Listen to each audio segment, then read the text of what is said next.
पूछा सनत कुमारों ने कि हे नारद जी क्यों उदास हैं? तो नारद जी ने कहा कि मैंने अपने पिता से धरती की बड़ी महिमा सुनी थी महाराज।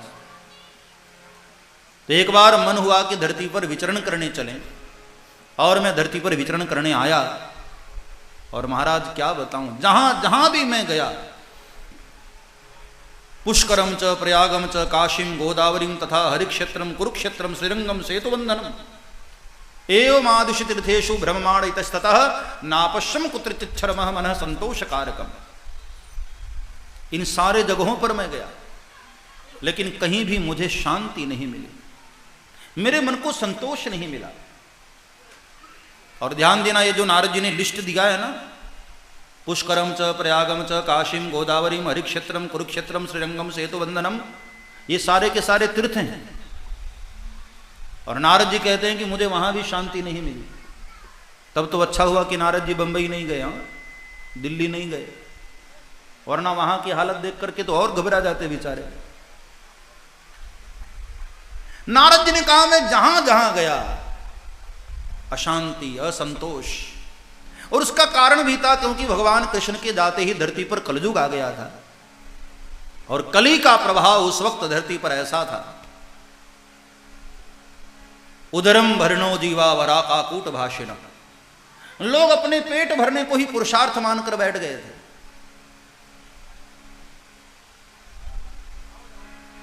बातों में भी लोगों के मिठास नहीं थी। कन्या विक्रयणो लोभा दंपत्ति नाम चकलकनम। नारद जी ने कहा कि मैंने कलयुग की वो दशा देखी महाराज, शादी जैसे पवित्र कार्य को भी लोगों ने आज सौदा बना दिया।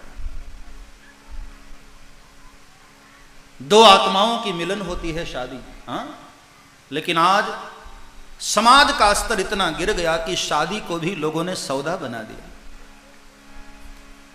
और हकीकत है, बड़े बड़े पढ़े लिखों के समाज में हो रहा है। जैसे पशुओं के बाजार में पशुओं की नीलामी होती है ना, आज हम इंसानों के समाज में इंसानों की नीलामी हो रही है। हाँ, बेटा डॉक्टर है तो उसकी उतनी कीमत होती है, इंजीनियर है तो उसकी उतनी कीमत, लॉयर है तो उसकी उतनी कीमत। ये नीलामी ही तो हो रही है।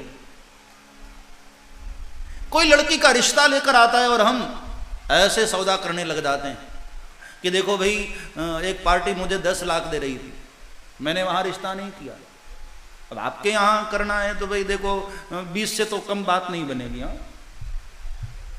और 20 नगद कैश, साथ में मोटर कार, टेलीविजन, फ्रीज। ये पूरी लिस्ट सुनते सुनते बेचारा सामने वाला खुद ही फ्रीज हो जाता है। हाँ, क्या होता जा रहा है हमारे समाज को। शादी जैसे पवित्र कार्य को भी हम लोगों ने सौदा बना दिया। हाँ, और यही कारण है कि दाम्पत्य जीवन में जहां प्रेम दिखाई देना चाहिए, आज वहां कलह दिखाई देता है। दंपत्ति नाम चकलकनम, क्योंकि हमने शादी को शादी नहीं रहने दी ना, उसको सौदा बना दिया। और यही कारण है, पुराने जमाने में देखो पति पत्नी में जल्दी लड़ाइयां नहीं होती थी, इतने तलाक नहीं होते थे। और आज जितना ज्यादा पढ़ा लिखा समाज है, इतनी टेक्नोलॉजी विकसित होती जा रही है, बात बात में लोग तलाक लेने को खड़े। हाँ, दाम्पत्य जीवन में आज जहां प्रेम दिखाई देना चाहिए वहां कलह मचा हुआ, झगड़े हो रहे। नारद जी ने कहा कि ये सब देखता देखता मैं आगे गया, मैंने और आश्चर्य देखा। पाखंड निरता संतो विरक्ता स परिग्रह। मैंने देखा कि संतों में भी जहां सत्य दिखाई देना चाहिए वहां पाखंड दिखाई देने लगा। ये सब देखते देखते नारद जी ने कहा कि मैं वृंदावन पहुंचा। वहां गया तो मुझे एक और आश्चर्य हुआ। एका तु तरुणी तत्र निखन्ना खिन्न मानसा। एक तरुणी स्त्री बैठी हुई थी, उसके बगल में 2 वृद्ध पुरुष लेटे हुए हैं। जब उस स्त्री ने मुझे देखा तो आवाज दिया कि हे नारद जी, जरा मेरी पुकार सुनिए।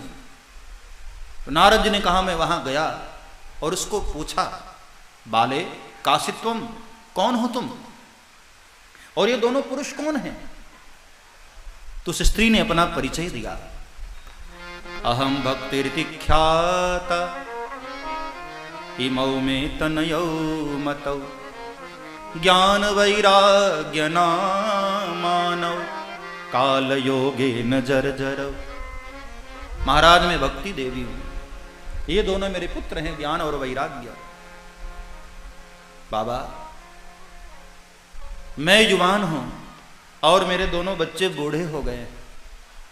एक मां के लिए इससे बड़ी शर्म की बात और क्या होगी महाराज। वो युवान बनी रहे और उसके दोनों बच्चे उसके सामने बूढ़े दिखाई दे। आप तो त्रिकालज्ञ हैं बाबा, तीनों कालों को जानने वाले हैं। मुझे बताइए महाराज ये क्यों हुआ? नारद जी तुरंत समझ गए। कहा मैया ये कलयुग है और तू वृंदावन की भूमि पर है, इसलिए मैया तू यहां युवान है, लेकिन यहां भी कलिकाल में तेरे बच्चों को पूछने वाला कोई नहीं। ज्ञान वैराग्य को यहां कोई भी सम्मान देने वाला नहीं है। ये तो भगवान कृष्ण की भूमि है मां, इसलिए तू यहां युवान है। भक्ति की आंख में अश्रु भरे। बाबा क्या उपाय कोई नहीं हो सकता है कि मेरे बच्चे भी मेरी तरह युवान हो जाएं? नारद जी ने कहा तू चिंता न कर मैया, मैं व्यवस्था करता हूं। यदि मैं तेरे बच्चों को युवान न किया, इनको जगा नहीं दिया, तो मैं अपने हाथ में ये देवदत्त नाम के जो बीड़ा लेकर घूमता हूं छोड़ दूंगा ये।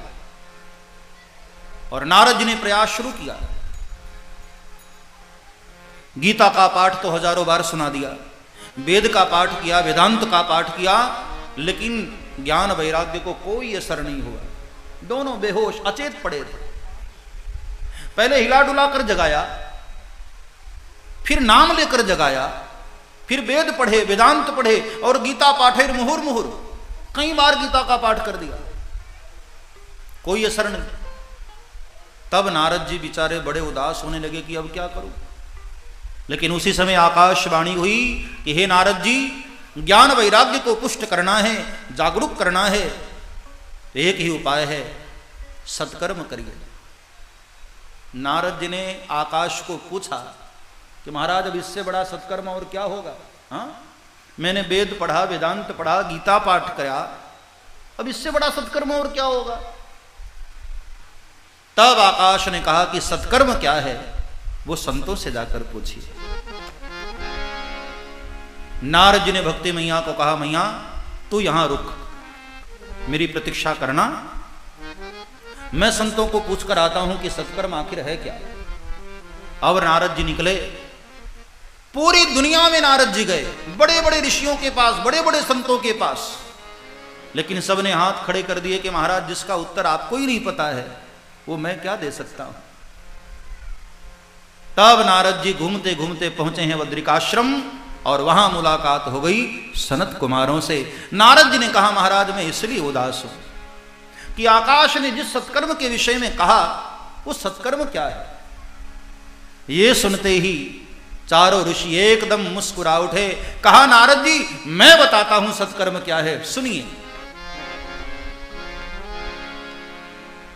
कहा सनत कुमारों ने कि श्रीमद् भागवत महापुराण सत्कर्म सूचको नूनम ज्ञान यज्ञ स्मृतो बुधैः श्रीमद् भागवतालापः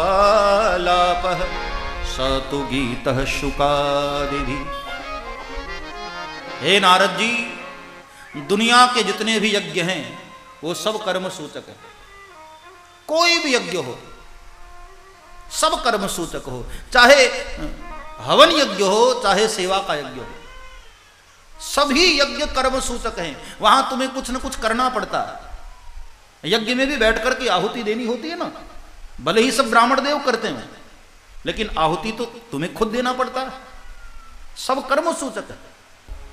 सत्कर्म सूचको नूनम ज्ञान यज्ञ स्मृतो बुधैः। इसलिए नारद जी ये ज्ञान यज्ञ करो। नारद जी ने कहा महाराज कैसी बातें करते हैं आप, जब वेद पढ़ने से कुछ न हुआ तो ये भागवत क्या कर लेगी। हाँ, भागवत भी तो वेदों से ही निकली हुई है ना। ये सुनकर सनत कुमारों ने कहा, नारद जी आपने ये कैसे सोच लिया कि वेद कुछ नहीं कर पाया तो भागवत भी कुछ न करेगी? हाँ, भागवत वेदों से निकला जरूर है, लेकिन वेद नहीं है, ध्यान रखना, ये वेदों का सार है। सर्वे वेदेतिहासाणाम सारम सारम समुद्रतम। श्रीमद् भागवत वेदों का सार है। अब जैसे कोई आम का फल खाए, हाँ, और फल खाकर सोचे कि फल इतना मीठा है, तो भाई फल निकला कहां से? पेड़ से। तो डाली कितनी मीठी होगी? अब वो फल छोड़कर डाली चूसने जाए तो डाली थोड़ी मीठी होती है, फल मीठा होता है। श्रीमद् भागवत वेदों का फल है। निगम कल्प तरोर गलितम फलम, पका हुआ फल है। वेद रूपी कल्प वृक्ष का पका हुआ फल है। फल में जो मिठास होती है ना, वो पेड़ में नहीं होती है। अब देखो, घी दूध से निकला है ना, दूध को दही बनाओ, छाछ बनाओ, मक्खन बनाओ, बाद में घी बनता है। अब घी से कितनी सुंदर पूड़ी बनती है, हाँ। अब किसी माता के मन में कभी ऐसा तर्क उठे कि भाई घी से इतनी बढ़िया पूड़ी बन रही है, तो घी निकला किसमें से है? दूध से, तो दूध में तो और बढ़िया बननी चाहिए, हाँ। अब दूध में पूड़ी छानने लग जाओ, आज जाकर ट्राई कर लेना, दूध से पूड़ी नहीं निकलने वाली। घी दूध से निकला जरूर है, लेकिन घी की अपनी महिमा है, दूध की अपनी महिमा है। अब मंदिर में आरती करते वक्त किसी के मन में ख्याल आ जाए कि भाई घी से दीपक जलता है, तो दूध से कितना बढ़िया जलेगा? दूध से दीपक जलने वाला नहीं, घी की अपनी महिमा। घी निकला जरूर दूध से। जब ये नारद जी ने सुना, नारद जी एकदम मुस्कुरा उठे कि महाराज आज मुझे पता चल गया कि व्यक्ति किताबें पढ़ करके पंडित हो सकता है, लेकिन सच्चा ज्ञान तो तब मिलता है जब संतों के चरणों में बैठ करके उनका आश्रय किया जाए।